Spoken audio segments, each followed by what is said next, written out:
Hi everybody. आज हम लोग बात करने वाले हैं कनाडा के वर्क वीज़ा से जुड़ी हुई बहुत बड़ी अपडेट के बारे में कि 5 साल का वर्क वीज़ा किसके लिए हुआ है और क्या पहली लिस्ट जारी हो चुकी है, अगर हाँ तो वो किन लोगों के लिए हुई है। सबसे पहले ये अपडेट की सच्चाई समझना ज़रूरी है कि 5 साल का वर्क वीज़ा की लिस्ट सीधे-सीधे जारी हुई है या नहीं।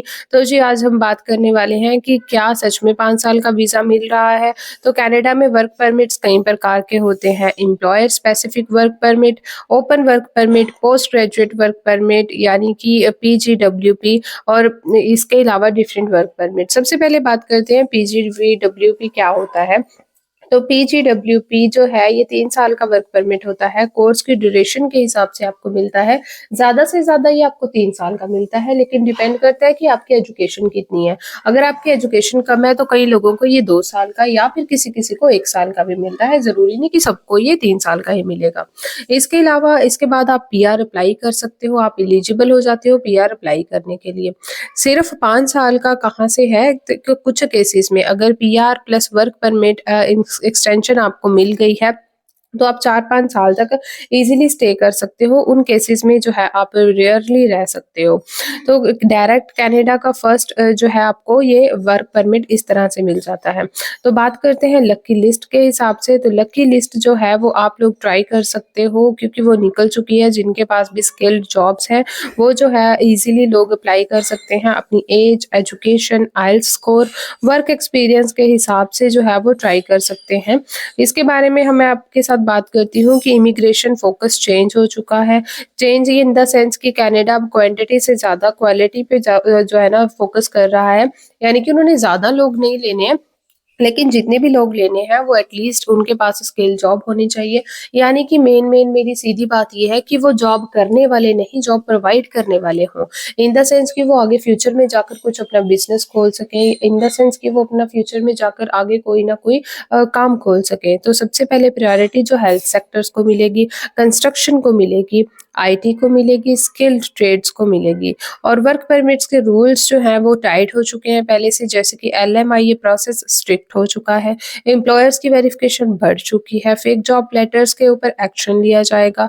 पीआर के लिए चेंजेस क्या हुए हैं? सबसे पहले जी एक्सप्रेस एंट्री में अब टारगेट ड्रॉज स्टार्ट हो चुके हैं। जैसे कि आपको पता है 2024 के बाद टारगेटेड ड्रॉज जो है वो बहुत ज़्यादा निकलने शुरू हो गए हैं, क्योंकि टारगेट जो है वो इजीली अलग-अलग तरीके की कैटेगरी में करना बहुत ज़्यादा आसान है।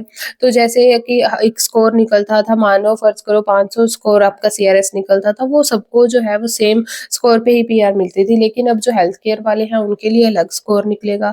इनफैक्ट टीचर्स के लिए 30 स्कोर का उन्होंने कट ऑफ किया, ओनली 30। तो अगर आपकी लाइन टीचिंग में है, आपकी तो जो है लॉटरी निकल सकती है, क्योंकि यह निकल चुकी है, क्योंकि इतना कम स्कोर ये इजीली आपको जो है सिर्फ अगर एज भी है ना तो उसका स्कोर ही मिल जाता है, अगर आपने आइल्स भी नहीं किया हुआ।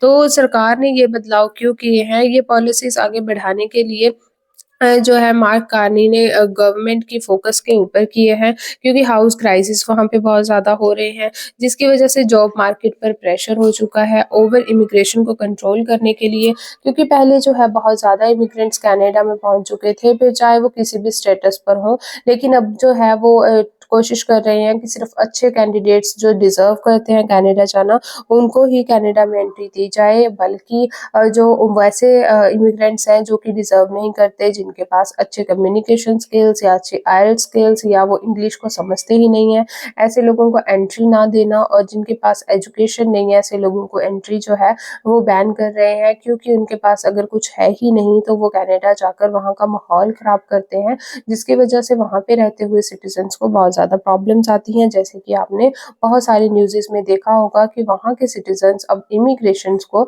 स्पेशली जो इंडिया से लोग जाते हैं, उनको जो है वो बर्दाश्त नहीं करते, क्योंकि वहाँ पे हमारे लोग वहाँ के रूल और रेगुलेशंस फॉलो नहीं करते, जिसकी वजह से उनको बहुत ज़्यादा परेशानी होती है। लेकिन सिर्फ वो लोगों को जो फॉलो नहीं करते, जिनको अभी समझ नहीं है, अगर आप अच्छे पढ़े लिखे समझदार इंसान हो तो आपको जो है वो कोई भी वीज़ा देने से नहीं रोक सकता। तो यही थी आज की वीडियो, जो उम्मीद करती हूँ वीडियो आपको अच्छी लगी होगी। वीडियो पसंद आई हो तो चैनल को सब्सक्राइब करना मत भूलना। बाय।